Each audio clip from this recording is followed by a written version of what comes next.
2024ರಲ್ಲಿ auto ಓಡಿಸ್ತಿದೆ. ಆಗ ಅವರು ಕಾಲೇಜ್ಗೇನೋ ಬರ್ತಿದ್ರು. ಕಾಲೇಜು ಅವರು ಅರುವಿಂದ ಪಾಂಡುಪುರ ಕಾಲೇಜಿಗೆ ಬರ್ತಿದ್ರು.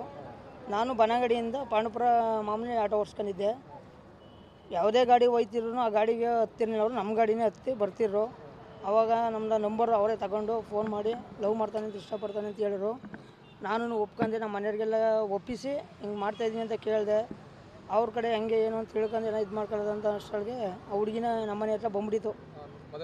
ಮದುವೆ ಆಗೋ, ಇಲ್ಲಾಂದರೆ ನಿಮ್ಮ ಮನೆಯವರೇನೋ ಹೆಸರುಗಳೇನೋ ಬರ್ತಿಲ್ಲ. ನಮ್ಮ ಮನೆ ಫ್ಯಾಮಿಲಿ ಹೆಸರೆಲ್ಲ ಅವ್ರಿಗೆ ಗೊತ್ತಿತ್ತು. ಅವಳಿಗೆ ಸದೈತ್ನಿ ಅಂತ ಎದುರಿಸಿದ್ಲು.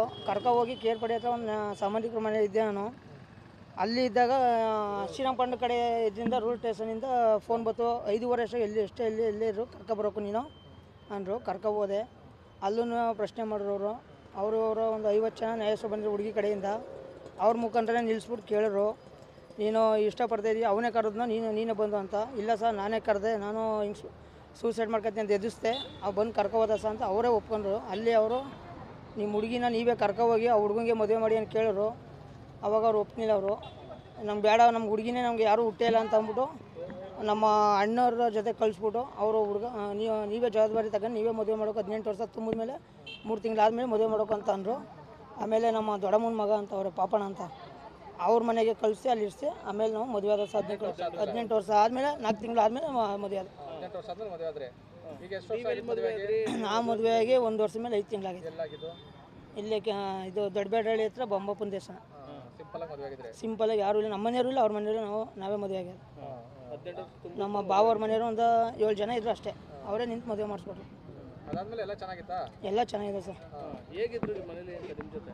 ಚೆನ್ನಾಗಿರು ನಮ್ಮ ಜೊತೆ, ಎಲ್ಲರ ಜೊತೆ ಹೊಂದ್ಕೊಂಡು ಎಲ್ಲ ಚೆನ್ನಾಗಿರು.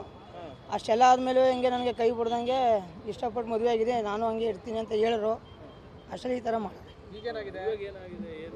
ನನ್ನ ಫ್ರೆಂಡೇ ಜೊತೆಲಿ ಇದ್ದಾನೆ. ಅವನ ಹೆಸರು ಇಂದ್ರ ಅಂತ, ಚಿಕ್ಕಡೆ. ಅವನು ಕರ್ಕೊಂಡೋಗೋಣ. ಈಗ ಮದುವೆನೇ ಆಗೈತೆ ಸರ್. ಹುಡುಗಿ ನಮ್ಮ ಬಾವವ್ರ ಮನೆ ಬಿಟ್ಟಿದೆ. ಏನೋ ಹುಷಾರಿರಲಿಲ್ಲ, ಯಾವುದೋ ಒಂದು ಇದು ಹುಷಾರಿರಲಿಲ್ಲ, ಹೊಟ್ಟೆ ನೋವು ಅಂತ ಅಂತಿದ್ರು. ಮಂಡ್ಯಕ್ಕೆ ತೋರಿಸಿ ಅಂತ ಕಳಿಸಿದ್ರು. ಅಲ್ಲಿಂದ ನಮ್ಮ ಬಾವನು ನಮ್ಮ ಅಕ್ಕನೂ ಹೋಗಿ ತೋರಿಸ್ಕೊಬಂದು ಮನೇಲಿ ಬಿಟ್ಟಿರು. ಬನ್ನಂಗಡಿ ಹಬ್ಬ ಇತ್ತು, ಮಾರಿ ಹಬ್ಬ ಅಂತ. ಅಲ್ಲಿಗೆ ಹೋಗ್ಬೇಕಾಯ್ತು ಶುಕ್ರವಾರ ಬೆಳಗ್ಗೆ. ನಾವು ಅವ್ರು ಬರ್ಬೇಕಾಯ್ತು. ನಾನು ಹೋಗಿ ಪಾಂಡುಪುರ ಹೋಗ್ಬಿಟ್ಟು ಅಂಗಡಿ ಐಟಮ್ ಹಾಕೊಂಡ್ಬಂದ್ಬಿಡ್ತೀನಿ. ಹೋಗಿ ಜೊತೆ ಬಂದರೆ ಆ ಕಡೆಯಿಂದ ಬರೋಕ್ಕಾಗಲ್ಲ, ನಿನ್ನ ಮನೇಲಿ ಮಲಗಿರು, ನಿಮ್ಮ ಅಣ್ಣ ಬಂದು ಊಟಕ್ಕೆ ಇಕ್ಕಿರೋ ಅಂತ ಹೇಳಿರು. ಆಯಿತು ಹೋಗೋಕೆ ಎಲ್ಲ ನಮ್ಮ ಊಟ ಮನೆಗಿರ್ತೀನಿ ಅಂತ ಹೇಳ್ಬಿಟ್ಟು ನಮ್ಮ ಮನೆಯವ್ರ ಹತ್ರ ಹೋದ್ಮೇಲೆ ಪಕ್ಕದ ಮನೆಯವ್ರ ಹತ್ರ ಯಾರ್ದೋ ಮೊಬೈಲ್ ಇಸ್ಕೊಂಡು ಹುಡುಗಂಗೆ ಕರ್ಸ್ಕೊಂಡು ಫೋನ್ ಮಾಡ್ಕೊಂಡು ಮದುವೆ ಫೋಟೋ ಹಾಕಿದ್ಮೇಲೆ ಗೊತ್ತಾಯ್ತು ಸರ್.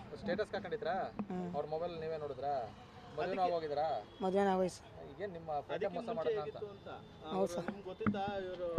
ಹಿಂಗೆ ಮಾಡ್ತಾರೆ ಅನ್ನೋ ಗೊತ್ತಿಲ್ಲ ಸರ್ ನನಗೆ. ಫ್ರೆಂಡು ತಂಗಿ ಅಂತ ಮೆಸೇಜ್ ಆಗ್ತಿದ್ದ ಇಂದ್ರ. ನಾನು ಈ ಥರ ಮಾಡ್ತೇನೆ ಅಂತ ನಾನು ಕನಸಲ್ಲೂ ತಿಳ್ಕೊಂತೀನಿ ಬಿಡಿ. ಓದುತ್ತಾ ಇನ್ನೂ ಮಾತಾಡಿದೆ ಸರ್. ಹಂಗೇನು ಇಲ್ಲ ಸರ್. ಎಲ್ಲಿಗೋರ್ವೆ ಅವ್ರ ಅಪ್ಪನ ಮನೆಗೆ ಒಂದು 2-3 ಸತಿ ಹೋಗಿದ್ಲು.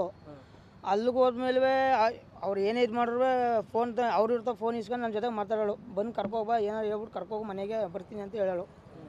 ಹಂಗೆ ಮಾಡ್ತಾಳೆ ಅಂತ 2 ದಿನ ಕಾದೆ, ಹಂಗೂ ಮಾಡಿಲ್ಲ.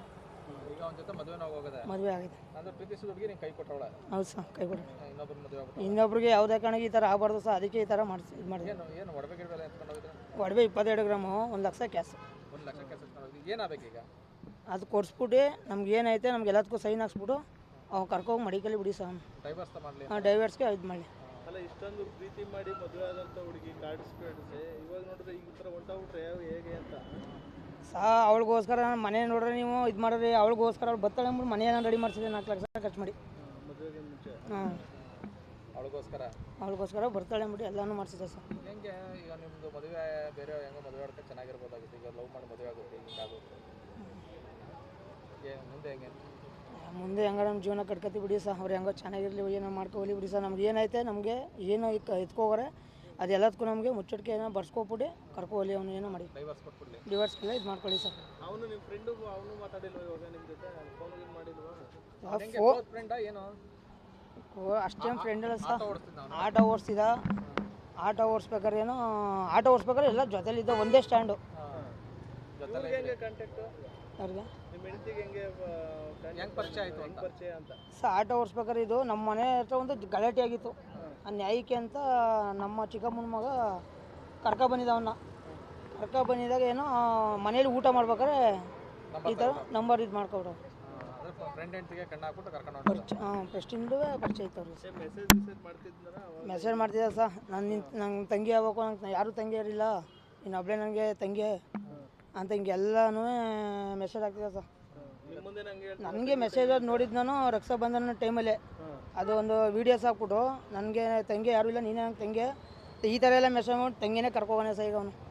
ತಂಗಿ ನಿಮ್ಮ ಮುಂದೆ ಬಂದಾಗಲೂ ತಂಗಿ ಅಂತ ಹಾಂ ತಂಗಿನೇ ನನ್ನ ಭಾವ ಅಂತಲೇ ಅಂದಾನೆ 2 ಸತಿ. ನಿಮ್ಮನ್ನೇ ಹಾಂ ಅಂದಾನೆ. ನಿಮ್ಮ ಹೆಸರು? ಯಾರ ಹೆಸರು? ನಿಮ್ಮ ಹೆಸರು? ಸಾಗರ್ ಅಂತ. ಆ ಹುಡುಗಿ ಹೆಸರು ರಕ್ಷಿತಾ. ಯಾರು ಇನ್ನೊಬ್ರು ಮಾತಾಡ್ತೀರಾ ಅವ್ರ ಕಡೆಯವರು?